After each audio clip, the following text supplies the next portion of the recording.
The coffee mug in my hand trembled, my palm slick with sweat. As I gazed with itching eyes through the window, the sun's orange glow broke out from behind the high-rise across the street like a burst of a firework. Dawn. It had finally come.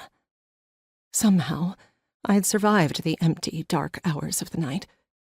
I thought they would never end.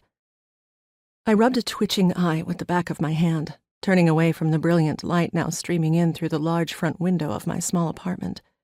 Downtown 7th Street might not have been the height of fashion, but it certainly had been the most affordable when I'd come to Liberty City. Over the years, little shops and food stops had popped up along the street below, making it a more desirable place to live. With my small two-person sofa and leather armchair, one might have thought me the envy of the town. This place happened to be more spacious than others that had been more recently built, but I knew it was just because the building itself was older and the rooms were laid out differently. A one-bedroom place with a full bathroom, kitchen, and sitting room seemed enormous compared to some of the more modern places that had prioritized location over space. I even had vaulted ceilings, which made my apartment feel like a palace. At least that's what I'd heard from several of my friends that had come to visit me over the years. A picture-perfect view of the city, and absolutely no inclination to enjoy it. I turned, striding further back into the room.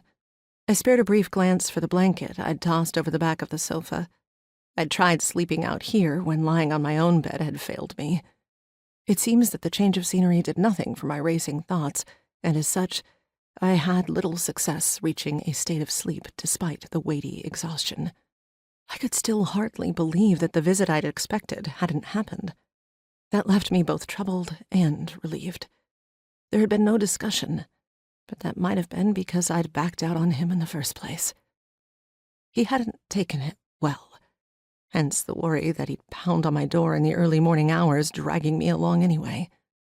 The teapot in the kitchen began to whistle, right on time. I knew I'd be a few minutes early, but I could be down on the ground floor of the apartment building and back before my tea had finished steeping. Hastily throwing together a ball of tea, it smelled bright, earthy, so most likely Earl Grey, I left it on the counter beside a bowl I'd left out for my dinner the night before, still empty. My boots and coat waited for me on the bench beside the door.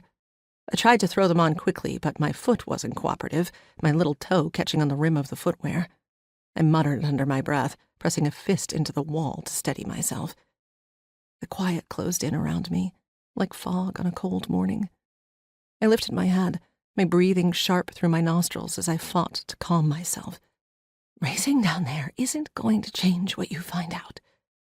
I slipped my coat on and left my apartment, holding my head high. Being awake before the sun rose was far from an oddity in a city like Liberty. People strode in and out of the front doors of apartments at every hour of the day, but few chose to linger in the main lobby as I did. In fact, I didn't see a soul as I walked down the 3 flights of stairs, coming out on a main landing that led down to the ground floor.